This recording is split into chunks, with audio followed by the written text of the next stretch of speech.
여러분 안녕하세요. 우리 집 미술입니다.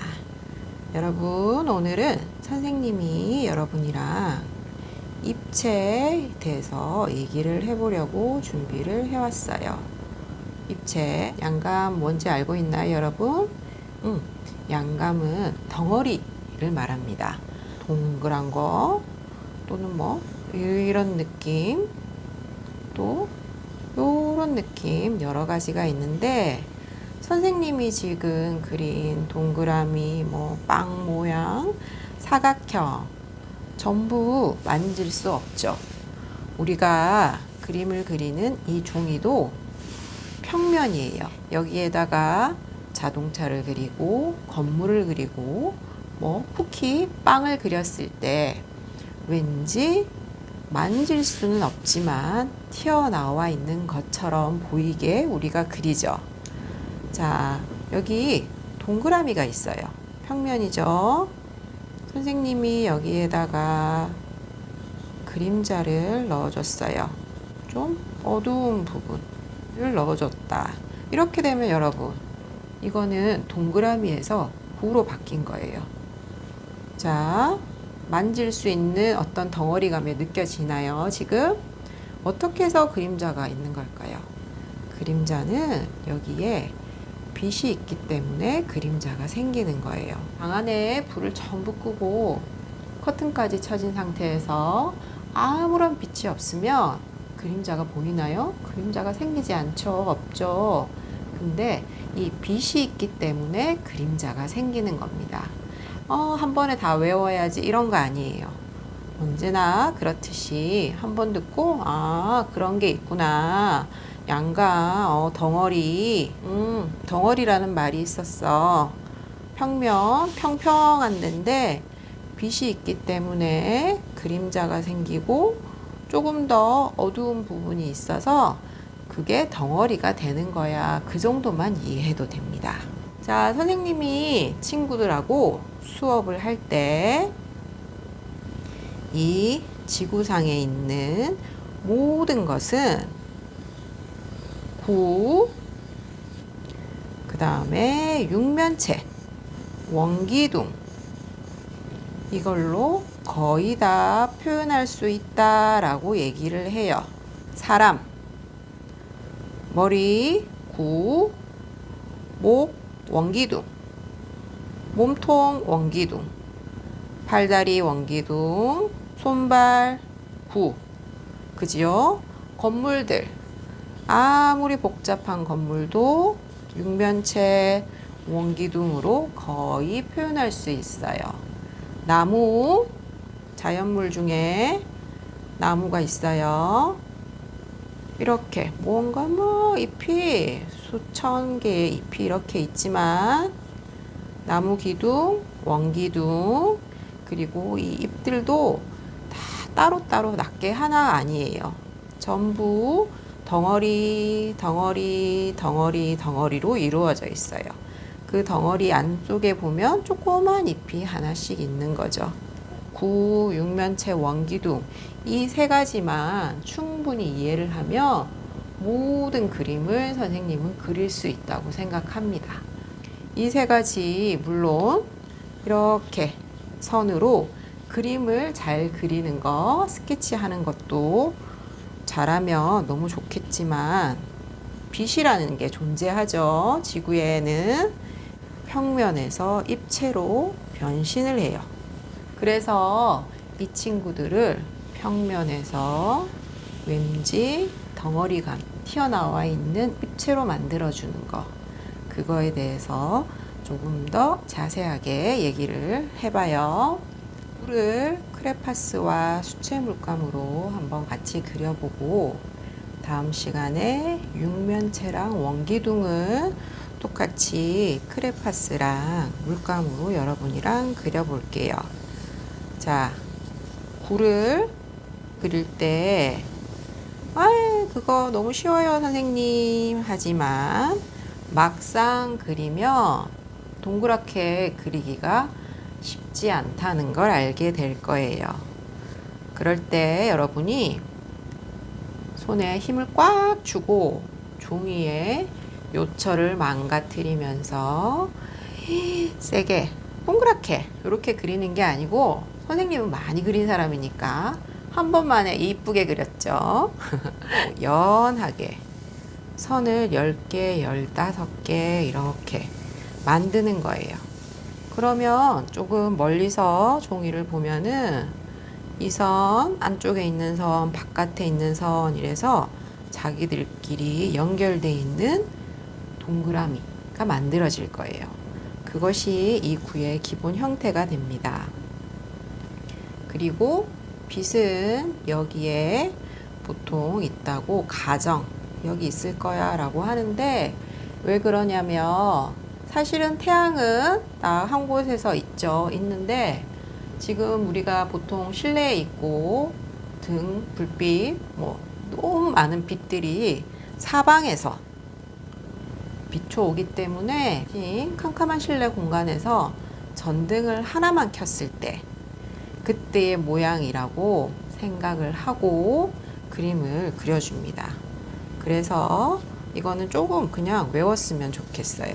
실제로 앞에다 섞고 굴을 놔두고 우리가 아무리 보려고 해도 지금 선생님이 설명하는 것처럼 모양이 나오진 않아요. 색깔 톤이.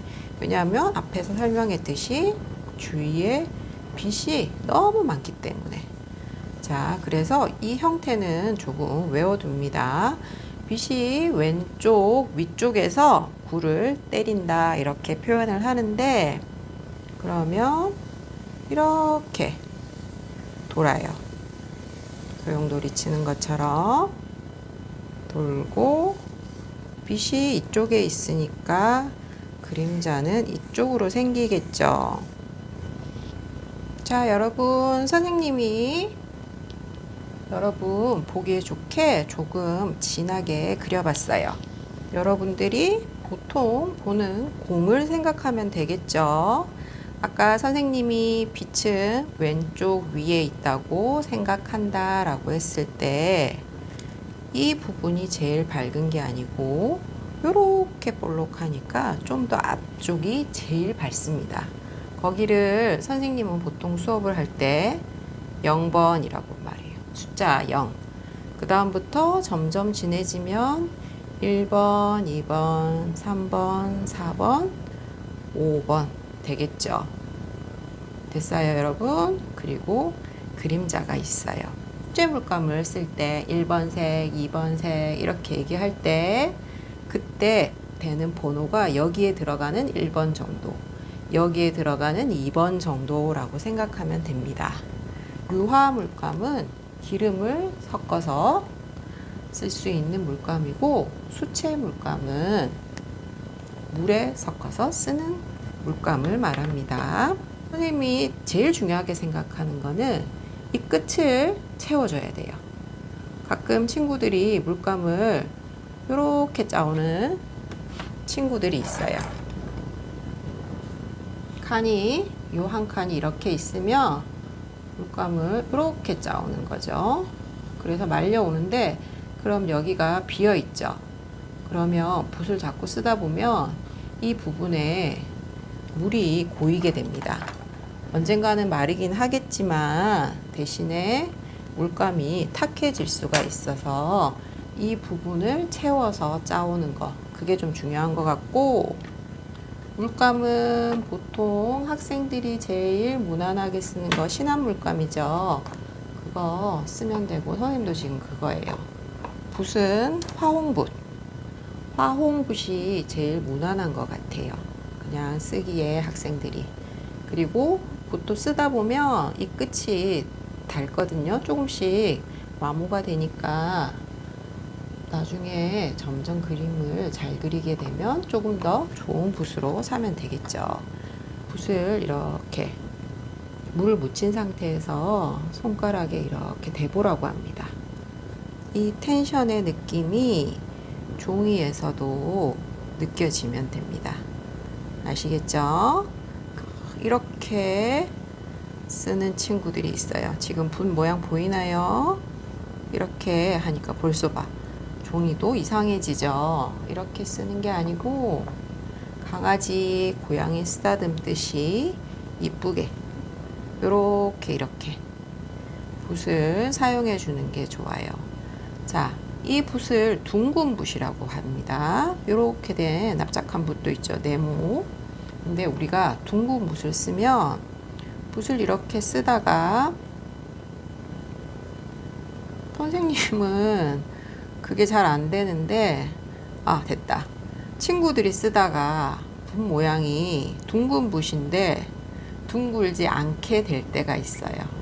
근데 너무나도 신기하게 이걸 그대로 이렇게 해서 둥근 붓을 납작붓처럼 사용을 하는데, 둥근 붓이면 종이 위에서 둥근 모양으로 있었으면 좋겠어요.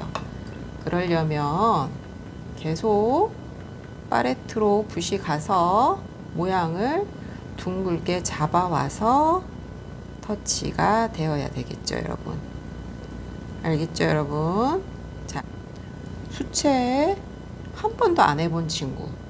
그런데 이 영상을 보고 선생님 처음으로 한번 해볼게요. 붓을 한번 만져보고 싶어요 하는 친구는 8절 종이에 선을 긋고 아까 말한 텐션을 느끼면서 이 연습만 10장 하면 됩니다. 너무 많은가요, 여러분? 근데 10장 정도 해도 이 붓을 알았다고 말하기는 어려워요. 지금 조금 있으면 친구들이랑 이 굴을 그려볼 텐데 쉽게 보이지만 어렵습니다. 어렵고 색칠 수채로 하게 되면 더 어렵겠죠. 이제 조금 힘들어하는 친구들, 또는 재미는 있지만 마음대로 나오지 않아서 속상해하는 친구들, 그러면 선생님이 얘기하죠. 속상해하지 마라. 어차피 넌 이걸 앞으로 100장 그리게 될 거야. 그렇게 선생님이 얘기를 하는데, 아, 놀랐어요, 여러분. 어른들한테는 만장을 그린다고 선생님이 얘기를 합니다. 아까 얘기했듯이 지구상에 존재하는 웬만한 그림을 그릴 수 있는 대상들은 구, 육면체, 원기둥으로 다 표현을 할 수 있다 그랬어요. 그걸 다 이해하려면 이론을 머리에다가 담는 것도 중요하지만 나의 손이 그것을 기억하는 게 중요하다고 선생님은 생각합니다. 그러려면 로봇처럼 머리에 이렇게 0, 1, 2, 3, 4, 5 입력을 하는 것도 중요한데 내 손이 따라가야 되겠죠. 한 번 그려서 안 되겠죠, 여러분. 선생님 몇 장 그렸을까요? 100장? 200장? 아니에요. 선생님 엄청 많이 그렸어요. 선생님처럼 전공을 하는 게 아니기 때문에 그 정도까지는 필요가 없겠지만, 여러분이 그릴 때 혹시 마음대로 안 되면 처음 그려서 그린 거고, 그 그림이 또는 10번째여서 그런 거예요. 앞으로 100장 그린다 생각하며 마음이 좀 가볍죠. 그래서 천천히 그려보면 됩니다.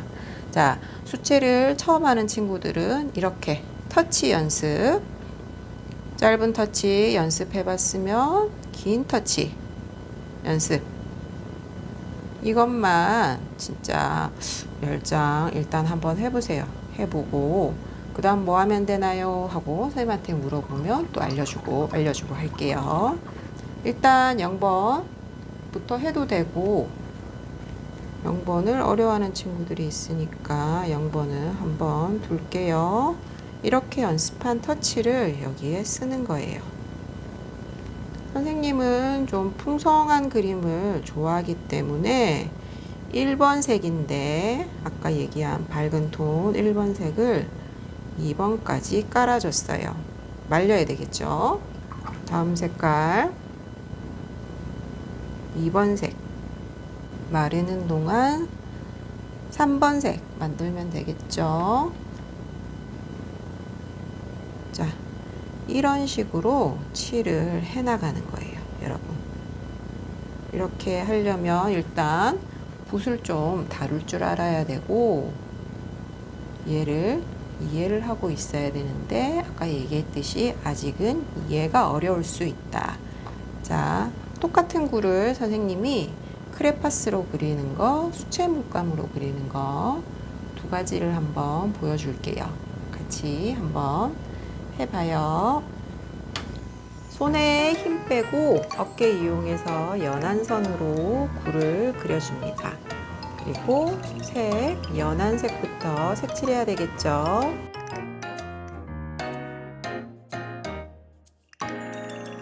처음이라 어려운 친구들은 번호를 써놓고 색칠을 해도 되고, 한 가지 색뿐만이 아니라 여러 가지 본인이 쓰고 싶은 색을 이용해서 구를 색칠해 주세요. 그리고 그림자 꼭 같이 해줘야 입체가 되겠죠. 구 터치 모양 하나하나 예쁘게 되는지 신경 쓰면서 색칠하면 완성되었을 때 그림이 훨씬 예쁘게 나오겠죠. 그림자의 진하기, 빛이 바닥에서 튕겨서 비치는 역광, 이런 거 오늘은 신경 쓰지 말고 평면에서 입체를 만들어낸다, 이 정도만 신경 쓰면서 그림 완성해 보세요. 자, 이제 크레파스로 똑같은 구를 그려봅니다. 물감이랑 성질이 다르니까 하는 방법도 조금 다르겠죠. 번호 순대로 색을 점점 진하게 색칠해 줬는데, 지금 모습은 각이 있는 구가 아닌 약간 딱딱한 모양의 각이 있는 모양인데, 여기를 색과 색 사이를 0.5번 그라데이션 하듯이 퍼뜨려서 색을 섞어줌으로 인해서 동그스름하게 만들어주는 거예요. 여러분도 잘할 수 있으니까 꼭 해보세요.